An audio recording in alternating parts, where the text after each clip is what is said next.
Don't tell me what to do. You're not even my dad, my stepdaughter said in front of my friends. When I confronted her, my wife said, if you want to control someone, have your own child. I just smiled. The next morning, everything changed, and I watched them both panic. All right, Reddit. I spent 13 years raising this girl and funding her lifestyle, until she stopped treating me like a father and started treating me like her personal ATM. The worst part? My wife backed her up. Everything imploded when she insulted me in front of my friends. I nuked the college fund and divorced her mother. 5 years later, they showed up again, broke and desperate. Here's what went down. I'm 47 male, a plumber. I built the business with my brother Tony. Some people think it's unglamorous work, but the money's actually pretty good. By 28, I'd saved enough to buy a 3-bedroom house in cash. 2 years later, at 30, I started dating Valerie. Met her at some buddy's barbecue. She was 26, recently divorced, dragging around a 5-year-old named Ellie, who hid behind her mom's legs like I was the boogeyman. Valerie seemed different from the usual dating pool disasters. No fake designer shit, no Instagram obsession, just a woman who wanted someone reliable. Her ex-husband was a textbook piece of work who'd bailed when Ellie was 2 and moved across the country. His idea of child support was maybe remembering to send $200 every few months when guilt struck. Real stand-up guy. Meanwhile, Valerie was working part-time at a daycare, living in some cramped apartment that probably violated several housing codes, driving a Honda with more miles than a space shuttle. The breakthrough with Ellie came about 2 months into dating Valerie. The kid fell off her bike, scraped her knee, and Valerie was stuck at work. Daycare called me because apparently I was the emergency contact now. I dropped everything, picked up this sobbing little girl, cleaned her wounds, and slapped on some cartoon band-aids. While I'm playing field medic, she looks up at me with those huge brown eyes and drops a bomb. Thank you, Daddy. Not my name. Daddy. Turns out she'd been asking Valerie for weeks if I was going to be her new dad. When I asked what she wanted to call me, she thought for exactly 2 seconds before saying Dad, like it was the most obvious thing in the world. That hit me right in the chest. I'd never wanted kids, never saw myself as dad material, but here's this little girl who'd been abandoned by her biological father just handing me that title like a gift. The moment that truly sealed it happened about a month later. I was fixing a leaky faucet in their apartment. The place was a disaster. The landlord wouldn't fix anything. When Ellie came running in from the playground, covered in dirt and grinning like she'd discovered buried treasure. Dad! Dad! Look what I found! She thrust a handful of dandelions at me like they were made of gold. Not flowers, weeds. But to her, they were the most beautiful thing in the world, and she wanted to share them with me. These are for you because you fix everything, she said, completely serious. Mommy said you make everything better. Tony happened to be there helping with the faucet, and I caught him actually getting misty-eyed. Later, he told me, kids got you figured out better than most adults. You do fix everything. Just make sure they don't break you in the process. Prophetic words as it turned out. We got married when Ellie was 7. She insisted on being both flower girl and ring bearer because it's my wedding too. During the ceremony, when the pastor asked if anyone objected, she stood up and yelled, I do, meaning she approved. The whole place lost it. Those early years were magical. Ellie transformed from this shy, uncertain kid into this confident little person who waited by the door for me every day, covered in whatever mess she'd created, bursting with stories about school. Dad, look what I made! Became the soundtrack of my existence. I was all in. Bedtime stories, father-daughter dances, teaching her to throw a baseball without looking like she was having a seizure. This wasn't some obligation I'd inherited. This was my kid, and I was her dad in every way that actually mattered. Blood's just biology. Showing up is what makes you a father. The Saturday morning routine became sacred. Every weekend, just me and Ellie hitting up Home Depot for project supplies, then grabbing breakfast at this greasy diner she loved. She'd order chocolate chip pancakes and tell me elaborate stories about her imaginary friend while I pretended to understand 7-year-old logic. Those were the moments when everything felt right. I started the college fund when she was 8. Every month, religiously, plus bonuses from the big commercial jobs. By the time she hit 10, there was already $15,000 sitting there. Valerie's friends would comment on how lucky she was to find a real one who treated Ellie like his own. But here's the thing. I didn't treat her like my own. She was my own. For 8 beautiful years, I thought we had something unbreakable. I should have known better. 13. That's the age when my little girl who used to sprint to the door when I got home turned into someone I barely recognized. It started small. Eye rolls when I asked about homework. That teenage whatever becoming her default response to basically everything I said. But the real kick in the teeth? She stopped calling me Dad. The transition happened gradually, then all at once. It went from, Dad, can you help me with this? To just avoiding me entirely. When she absolutely had to acknowledge my existence, it was my first name. Cold, distant, like I was some random dude who happened to live in her house and pay all her bills. The first time she called me by my first name, I thought I'd misheard. We were at Target buying school supplies, and she asked, Can Isaac get me the expensive notebooks? Like I wasn't standing right there? Valerie didn't even notice, just nodded and threw the shit in the cart. I pulled her aside in the parking lot. Why are you calling me Isaac? I'm your dad. She shrugged. Whatever. You know what I meant. No correction from Valerie. No apologize to your father. Just another sign that respect wasn't required anymore. Valerie kept insisting it was just a phase. All girls go through this. But this wasn't normal teenage rebellion. This was targeted disrespect. Ellie would be perfectly fine with Valerie, laughing and chatting, but the second I walked into a room, she'd get this look like I'd just tracked dog shit through the house. Tony noticed it immediately when he came over to help me rewire the kitchen. Your kid just walked past me like I had the plague, then asked her mom for $20 without even acknowledging you exist. You paying for a teenager or housing a hostile foreign exchange student? The demands escalated right alongside the disrespect. Suddenly, nothing I provided was good enough. The $60 shoes became an insult. She needed the $180 ones. The iPhone I got her for her 14th birthday was the wrong color. Everything had to be name brand, expensive, exactly what her friends had, because God forbid Princess looked like she came from a working-class household. Ashley's stepdad bought her the new MacBook. Stepdad. That word started showing up more and more, and every time it felt like a slap. This kid who'd called me daddy for 8 years was now referring to me like some stranger who'd married her mom for the health insurance. I started keeping track of the expenses just to maintain my sanity. Monthly phone bill, $80. Car insurance, $150. Dance classes, $120. Designer jeans, $200. Makeup that cost more than my work boots, $150. And that was just 1 month. For someone who treated me like an inconvenience. The breaking point came during sophomore year. I'd spent 12 hours dealing with a commercial backup that was literally shit. Covered in it, exhausted, in no mood for teenage drama. Ellie's in the kitchen demanding money for some school trip. I need $200 for the senior trip deposit. You're a sophomore. It's an early bird thing. Everyone's doing it. I was too tired to argue with teenage logic. Ask me tomorrow when I can think straight. Cue the eye roll so dramatic I thought she'd detach a retina. Whatever. You never want to pay for anything fun anyway. And that's when something in me snapped. I set down my work bag and looked at this kid I'd been funding for 8 years. Excuse me?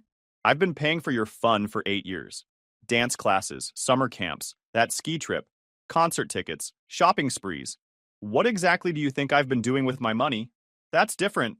That's like basic stuff. Basic stuff. 8 years of basic stuff that probably cost me 80 grand, not counting the house, food, and everything else that kept her lifestyle afloat. You know what? You're right. I'll stick to basic stuff.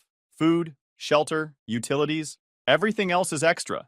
And extra costs gratitude. You figure out how much gratitude you want to show me, and I'll figure out how much extra I want to provide. She stared at me like I'd grown a second head.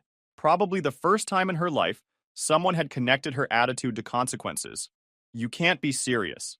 Dead serious. That night, Valerie tried to smooth things over with promises that Ellie would do better, that things would change. But I could see it in her eyes. She thought I was being unreasonable. She thought asking for basic human decency was asking too much. The respectful kid was gone. Now I was living with a stranger who happened to share DNA with my wife, and this stranger thought I existed solely to fund her lifestyle while she treated me like garbage. Tony's words kept echoing in my head. Just make sure they don't break you in the process. Too late for that advice, brother. The breaking had already begun. Junior year brought the full transformation of my wife from my partner to Ellie's defense attorney.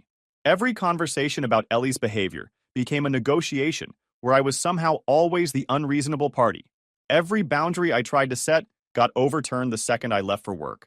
The car situation was my Damascus Road moment. I'd been saving for months to get Ellie something safe and reliable for her 16th birthday. Found a perfect Honda Civic, 3 years old, low miles, great safety ratings. Exactly what a new driver needed. But Princess wanted a BMW because her friend Madison had gotten one. Suddenly, my practical choice was embarrassing and would make everyone think we were poor.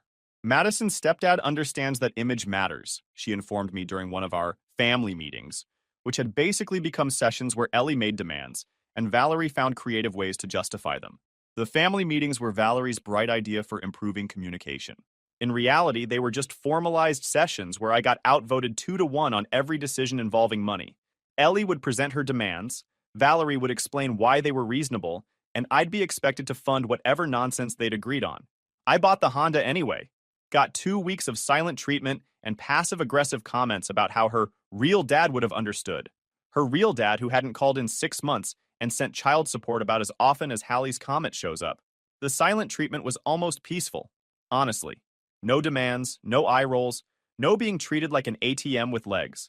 Tony came over that weekend and immediately noticed the improvement in my stress levels. Kids giving you the cold shoulder? Looks like she's doing you a favor. When I told him about the BMW demands, he shook his head. Kids getting a lesson in reality. Most of us were lucky if our first car had a working radio and tires that matched. But the fight that really opened my eyes happened when Ellie borrowed Valerie's car and came home with a scrape down the side from hitting a pole. When I pointed out the $800 worth of damage, Valerie's response was that accidents happen. Ellie, having overheard, decided to grace us with her wisdom. Maybe if you'd bought me a car with better safety features, this wouldn't have happened. The audacity was breathtaking. She damaged property through careless driving, and somehow this was my fault for not buying her a luxury vehicle. That's interesting logic, I said, keeping my voice level. So if I buy you a Ferrari and you crash it, that's my fault for not getting you a tank. Don't be ridiculous. No, please. Explain to me how your inability to judge distances while parking is my responsibility. That's when Valerie jumped in with her standard defense playbook. She's learning. Everyone has accidents when they're starting out. Everyone pays for their accidents when they're starting out. That's how learning works. But instead of Ellie taking responsibility, they wanted me to pay for the repair without any consequences for the driver. When I suggested she get a part-time job to cover the damage, Valerie acted like I'd suggested indentured servitude. She needs to focus on school. She needs to focus on not hitting stationary objects with moving vehicles. That night, I decided it was time for a come-to-Jesus meeting. I sat them both down and laid it out plain. Ellie, I've been your father for 11 years. I've provided for you, protected you, and loved you like my own blood. But somewhere along the way, you've decided that makes me your personal ATM instead of your dad. The silence that followed was telling. When I asked her when she'd last thanked me for anything, called me dad, or acted like she was happy to see me, she had nothing. I've spent probably $100,000 on you over the years. College fund, activities, clothes, food, housing, insurance, medical bills. And your response is to treat me like I'm some inconvenience you have to tolerate to get to the money. When I turned to Valerie about enabling this behavior, she hit me with the classic, she's a teenager excuse. She's 17 years old. In 1 year, she'll be an adult. And right now, she's completely unprepared for a world that won't hand her everything she wants just because she exists. Valerie's response was that I couldn't make love conditional. But I wasn't making love conditional. I was making financial support conditional. Because right now, I felt like a stranger in my own home, and the 2 people I'd been supporting were treating me exactly like one. I drew a line in the sand that day. Ellie would start contributing to the household with chores, respect, and basic human decency. Valerie would back me up instead of undermining every boundary I set. Or I'd find somewhere else to live where I was actually wanted. The ultimatum bought me exactly 3 days of improved behavior before things went back to normal. They thought I was bluffing. They were about to find out how wrong they were. Senior year brought tension you could cut with a knife. The dinner party incident was the final nail in the coffin. I was hosting some friends. Mike and his wife Sarah, couple other guys from the trade, plus Tony. Nothing fancy, just grilling burgers and having drinks on a Saturday night. Standard weekend stuff when you're an adult with actual friends. I'd been looking forward to this for weeks. Work had been brutal. Back-to-back commercial jobs, long hours, difficult clients. Having people over felt like getting back to normal life instead of constantly walking on eggshells in my own house. We're sitting around talking shop when Mike mentions how expensive college is getting. I made some offhand comment about at least having money saved for Ellie's education, assuming she didn't want to go somewhere ridiculous like NYU. Sarah laughed. Smart parent. We started saving when Emma was born, and it's still not enough. The key is starting early and being realistic about expectations, I said, not knowing I was about to get a masterclass in unrealistic expectations. That's when Princess decided to make her grand entrance, phone permanently attached to her hand like a life support device. Actually, I've been accepted to NYU and I'm going. Mom and I already talked about it. News to me. The table went quiet because even my friends could tell this was about to get ugly.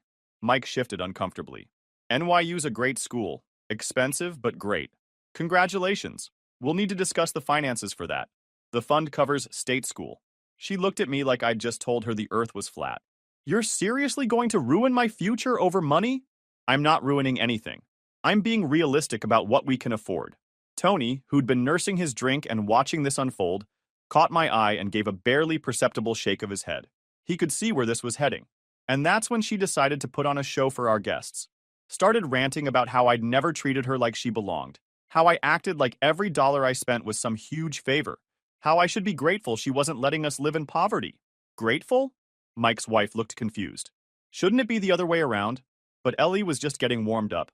He's always complaining about money, always making me feel guilty for needing things. Like, sorry I cost money to raise. Maybe you shouldn't have married someone with a kid if you couldn't handle it. This kid who'd been living rent-free in my house for years, whose every need had been met by my paycheck, was lecturing me about gratitude while I was hosting a dinner party. You should go to your room, I said, my voice deadly calm. Don't tell me what to do. You're not my father. You're just some guy my mom married who thinks money makes him important. The silence that followed was deafening. Years of being her dad, and that's what I was to her. Some guy her mom married. Tony's voice cut through the tension like a knife. Ahem. Anyone wants another drink? I looked at Valerie, waiting for her to say something. Anything. A correction. A reprimand. Hell, even an embarrassed apology to our guests. Instead, she stood up and put her arm around Ellie. She's upset about college stress. Maybe we should call it a night. Not, apologize to the man who raised you. Not, that was completely inappropriate. Just an excuse and a suggestion that our guests leave so her precious daughter wouldn't face consequences for publicly humiliating me in my own home. Mike stood up slowly, clearly uncomfortable. Yeah, we should probably head out. Thanks for dinner. Sarah gave me a sympathetic look as they gathered their things. The burgers were great.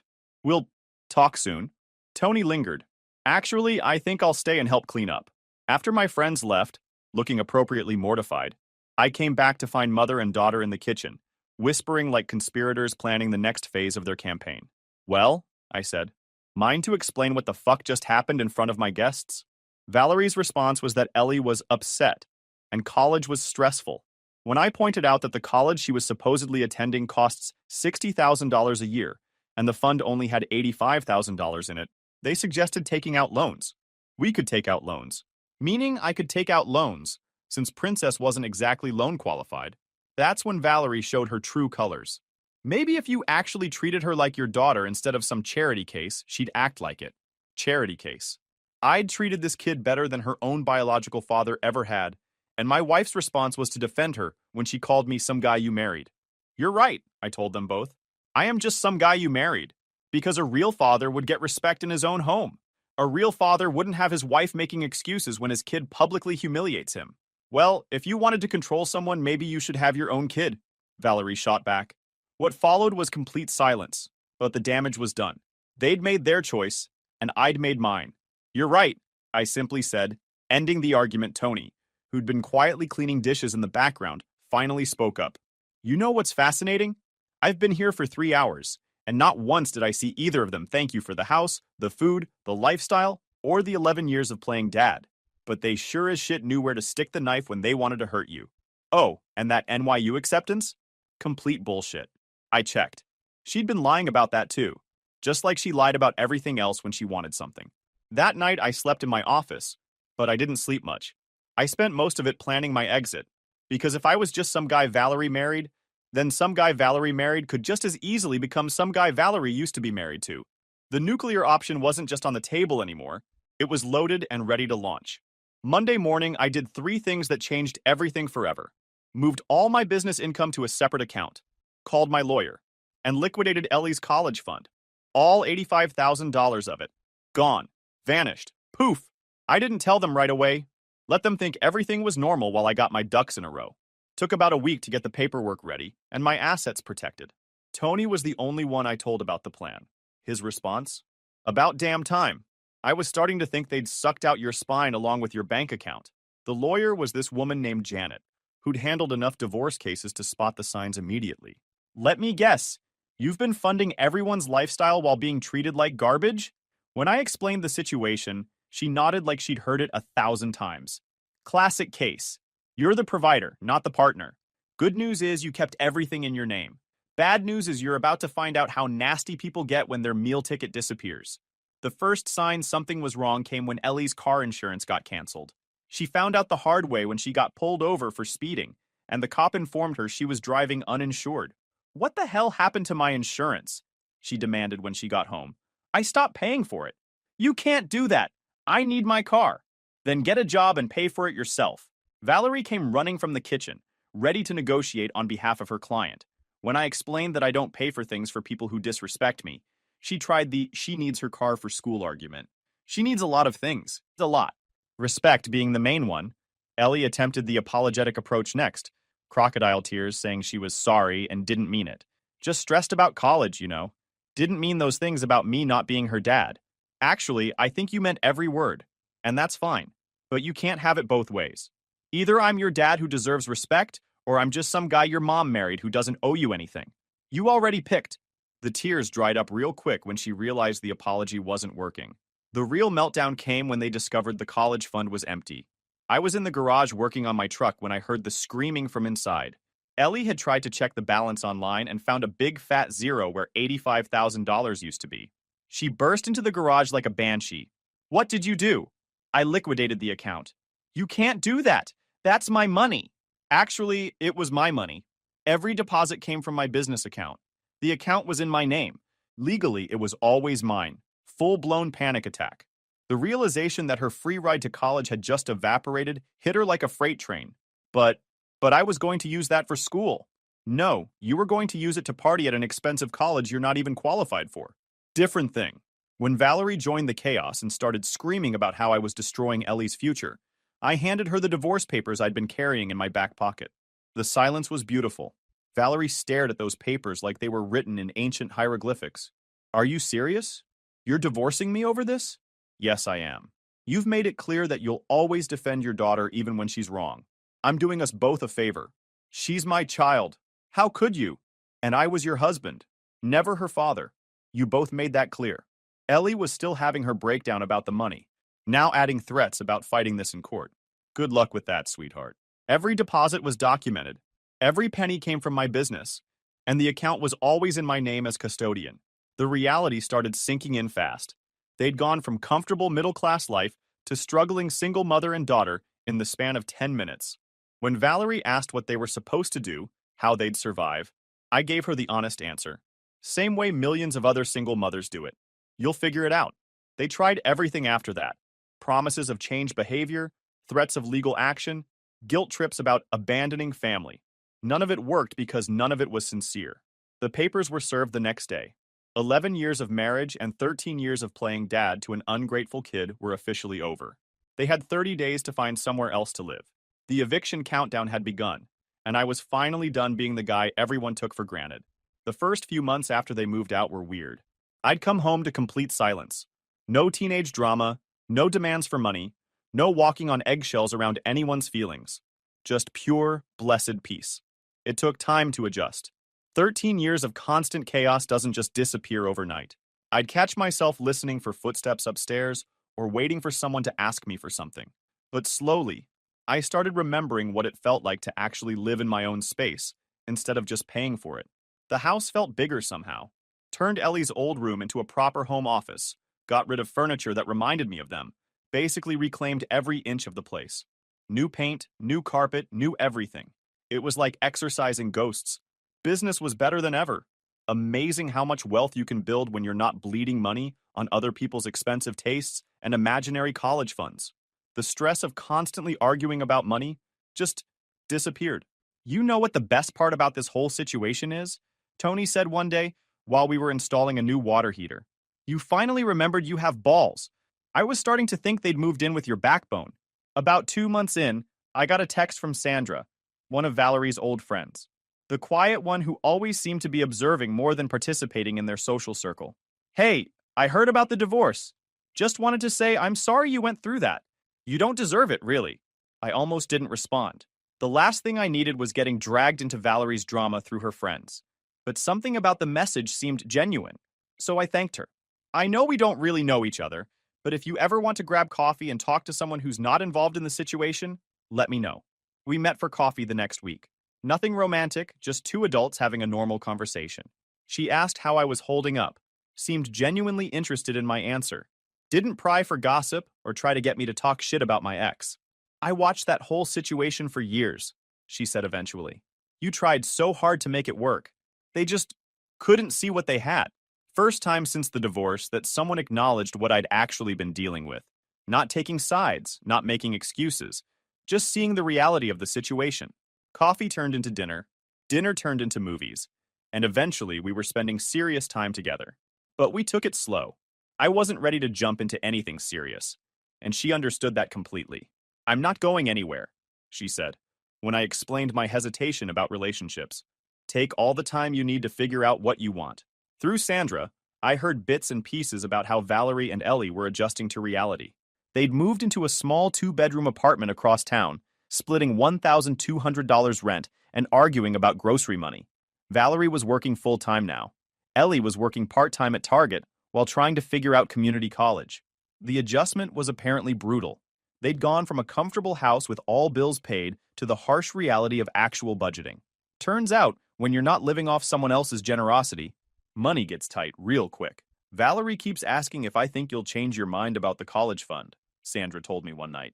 She seems to think this is all some elaborate lesson, and you'll eventually give them the money back. Not happening. That ship has sailed, hit an iceberg, and sunk to the bottom of the ocean. About 6 months in, Sandra mentioned that Ellie had tried reaching out to her biological father for college money. Guy had apparently laughed and hung up on her. The best part? I was genuinely happy. Not just relieved to be out of a bad situation, but actually happy. Sandra was everything Valerie wasn't. Supportive, appreciative, settled. She had her own job, her own place, her own money. Revolutionary concept. When she finally moved in with me almost a year later, it was because we wanted to build something together, not because she needed somewhere to live.